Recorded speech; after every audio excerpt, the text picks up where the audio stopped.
Hi guys, Jendosi here. Mag-join na kayo sa membership natin para makita nyo agad yung sunod na part. Para maka-join kayo, click nyo lang yung unang link sa description. Malaking help to guys para mag-animated na yung stories natin. Yun lang at balik na tayo sa kwento.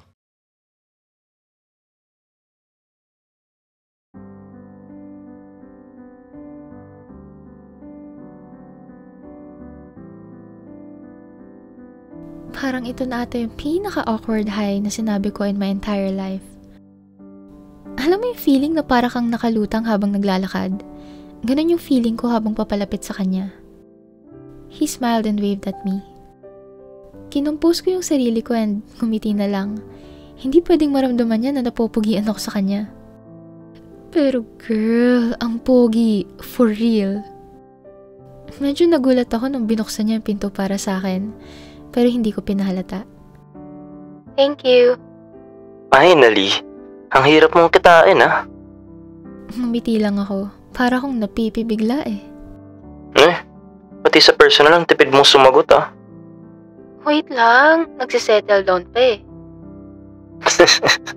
Okay.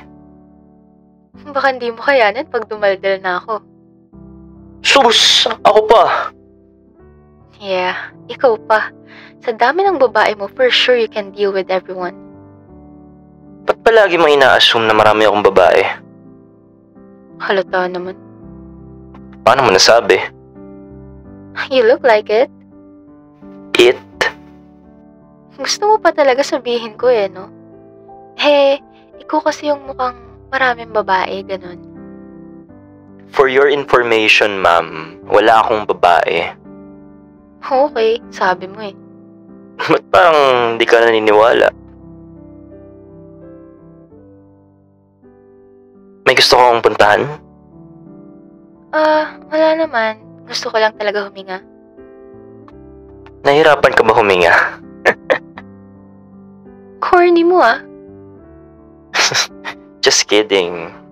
Pero meron akong nahanap na place though. Di ko lang alam kung magugustuhan mo. Saan? Sa Rizal. Ang layo naman. Okay, sa iba na lang. Tara, doon na lang.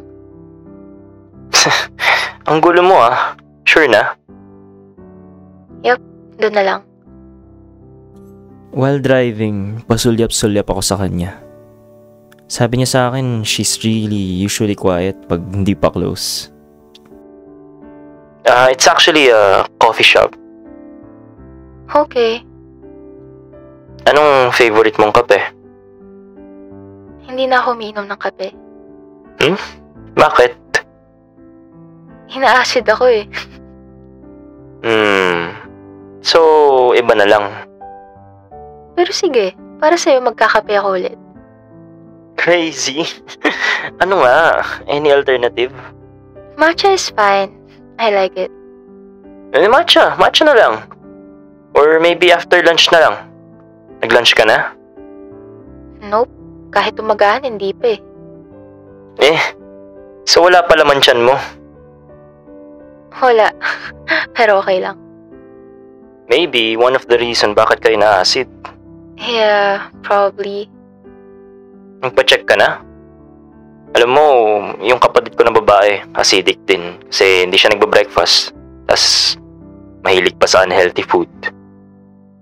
May kapatid ka? Grabe, nakalimutan mo agad? Just making sure. Nag-usap pa kami tungkol sa iba't ibang bagay. Kadalasan mga personal na bagay gaya ng tungkol sa family and even yung mga past relationship. Pagkarating namin sa cafe, kita ko sa mukha niya na Paano mo nahanap tong place na to? Search lang. I just remembered you telling me kasi na mahilig ka sa mga cafe na may view.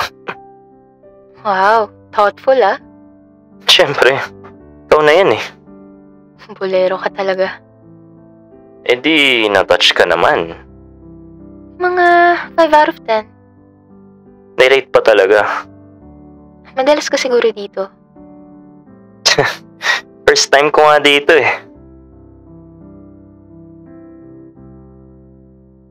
Naghanap ako ng pwesto na pinaka-cozy at tahimik kaya mas pinili ko yung nasa pinakagilid. Para kang naka 360 view habang si Zed umorder ng food. I insisted to pay for her lunch since siya naman nag-drive at sasakyan niya naman gamit namin pero ayaw pa rin. Magkano total? Secret. Dali na, kahit yung food ko na lang. No. It's my treat. Gas mo na lang. No need, ma'am. O sige, next time na lang. Yeah, next time. We talked for a while and to be honest, mas nakikilala ko siya as a person. Nung nag-uusap kasi kami online, bihira kami mag-usap ng mga gantong bagay pero ngayon parang mas personal na kasi tungkol na talaga sa amin.